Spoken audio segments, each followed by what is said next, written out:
वैमानिकाचा निरोप आल्यानंतर जावं लागतं असं विधान अजित पवारांनी केलेलं होतं। मिरज मनपा निवडणूक प्रचारादरम्यान त्यांनी हे विधान केलेलं होतं। काय नेमकं हे सगळं विधान होतं पाहूया आपण।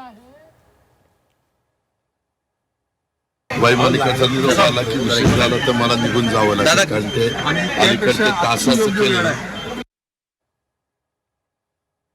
वैमानिकाचा निरोप आला की उशीर झाला तर मला निघून जावं लागतं कारण ते अलीकडे तासाचं केलं। वैमानिकाचा निरोप आला की उशीर झाला तर मला निघून जावं लागतं कारण ते अलीकडे तासाचं केलं। तर वैमानिकाचा निरोप आला तर जावं लागतं, तासातासाचं ते गणित असतं असं अजित पवार सांगत होते।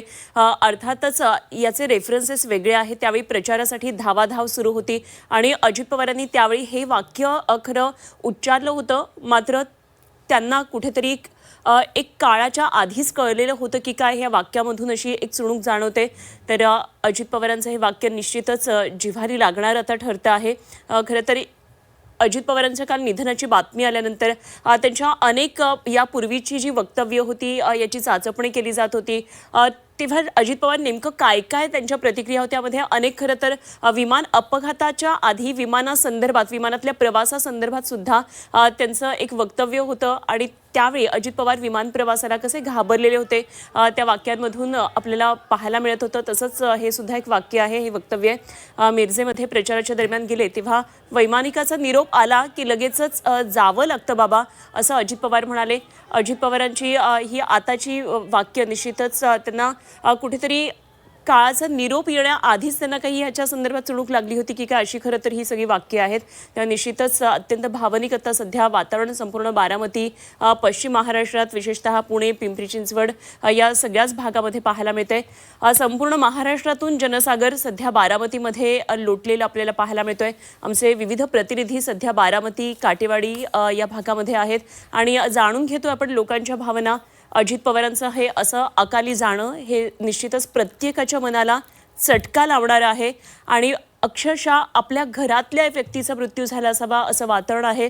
आज बारामती काटेवाडी या परिसरामध्ये आजची सकाळ ही नेहमीसारखी सकाळ निश्चितच नाही आहे।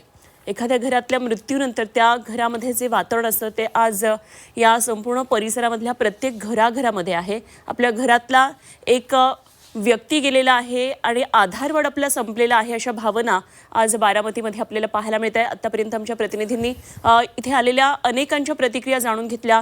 अगदी दूरदूरहून महाराष्ट्राच्या कानाकोपऱ्यातून अनेक जण दादांना आज अखेरचा निरोप देण्यासाठी आलेत।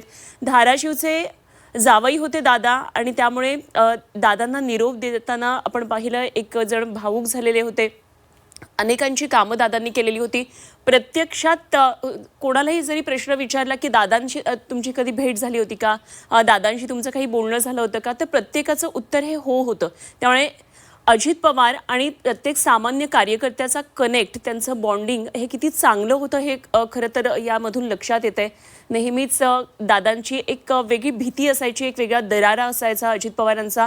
मात्र हा दरारा प्रेमापोटी असायचा, काळजीपोटी असायचा। बारामतीकर जेव्हा मुंबईला यायचे तेव्हा अजित पवार आवर्जून त्यांना अगदी त्यांना ओरडा असायचा, मी तिथे येतो ना, मी तिथे जनता दरबार घेतो, तुमचे प्रश्न तिथे ऐकून घेतो, एवढ्या लांब येण्याची गरज काय, अशा प्रकारे नेहमीच अजित पवार त्यांना दटावायचे, समजावून सांगायचे। पण याच्या मागे काळजी असायची, पैसे खर्च होऊ नये त्यामुळे तुम्ही कामासाठी इकडे येऊ नका। आणि म्हणूनच अजित पवारांचा जनता दरबार सुद्धा त्या दृष्टीने खूप महत्त्वाचा असायचा।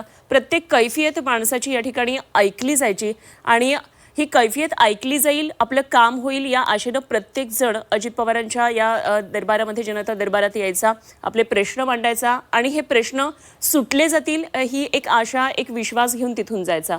तर या सगळ्या आठवणी जागवण्याचा खरं तर आजचा दिवस आहे। आज अजित पवार यांना अखेरचा निरोप दिला जाणार आहे। बारामतीमध्ये यासाठी मोठ्या प्रमाणात तयारी सुरू आहे। देशातले विविध राज्यातले वेगवेगळ्या पक्षातले वेगवेगळ्या स्तरावरचे अनेक नेते मंडळी आज बारामतीमध्ये येणार आहेत। पंतप्रधान नरेंद्र मोदी येणार आहेत, केंद्रीय गृहमंत्री अमित शहा येतील, त्याचबरोबर राज्यातले अनेक महत्त्वाचे नेते येतील विविध पक्षातले। त्या निश्चितच बारामतीमधलं आजचं हे वातावरण अत्यंत भावूक झालेलं आपल्याला पाहायला मिळते। मोठ्या प्रमाणामध्ये एक शोक व्यक्त होतो आहे। पंतप्रधान नरेंद्र मोदी सुद्धा आज बारामतीमध्ये काही वेळामध्ये पोहोचणार आहेत।